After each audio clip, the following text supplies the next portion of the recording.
Nakakaasar na araw sa inyo mga par, kasi nga no, nakakaasar po no, Alaskador po ngayon ang ating panoorin na laro par no, nalaban po ng ating kababayan na si Jonathan sa Almacin par no, galing po sa laking Muntinlupa City par no, talagang Alaskador po no sa larangan ng boxing. Ang magiging kalaban niya ngayon par no ay isang Nicolas Saavedra no, a rising star, mayroong record na isang panalo pa lang sa kanyang professional boxing par, pero zero losses po par no, kaya ito po ang magiging kalaban ngayon ng ating pangbatong si Alaskador no, na si Jonathan Saavedra. Pero bago ang lahat par, seryosong laro mo na aking ipapakita. Kaya mga par no, kung gusto nyong matawa no at talagang maasar na din sa ating kababayan, kaya panoorin niyo ang video nito par no. Kaya panoorin natin par, talagang matatawa kayo, pero seryosong mga rounds man ang ating papakita par no. Ayan, tungayan natin par ang kanyang seryosong round bago ang nakakatawang eksena.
At dito na nga par no, nagumpisa na po ang kaniyang talagang napakakwela par no. Ito pong klaseng boxer no, ang gusto kong mapanood par no. Talagang natatawa ka no, na-entertain ka sa kanyang ganyang mga style no. Yun nga lang par no, sa iyong kaalaman na meron pa siyang ano par no, 7 wins tsaka 13 talo. Talagang napakadami niyang talo par no, ang ating kababayan. Meron siyang 3 draws and then 2 knockout ng power par no, sa kanyang 28 na ata na laban niya par no. Tapos itong kalaban niya par si Saavedra no, isang panalo pa lang ang kanyang professional record, pero wala pang talo par no. At ito po ang laging kalaban ngayon ng ating kababayan no. Talagang Alaskador par, talagang nakakatawa no, natutuwa ka sa mga ganitong klaseng boxer. Yun nga lang no, natalo pa rin siya par sa laro nilang ito.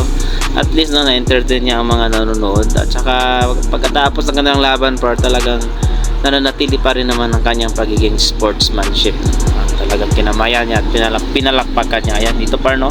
Talagang nanalo po talaga si Saavedra. Talagang focus na focus po kanyang kalaban par. Talagang determinadong manalo par, no? Kaya po, no, congrats pa rin sa ating kababayan, no? Kahit paano ay napasaya niya tayo, no? Napasaya ang araw natin, no? Sa mga malulungkot nating mga araw, no? Nasilayan natin ang kanyang laro. So ayan par, salamat sa iyong panonood, no? Hanggang sa sunod natin dito.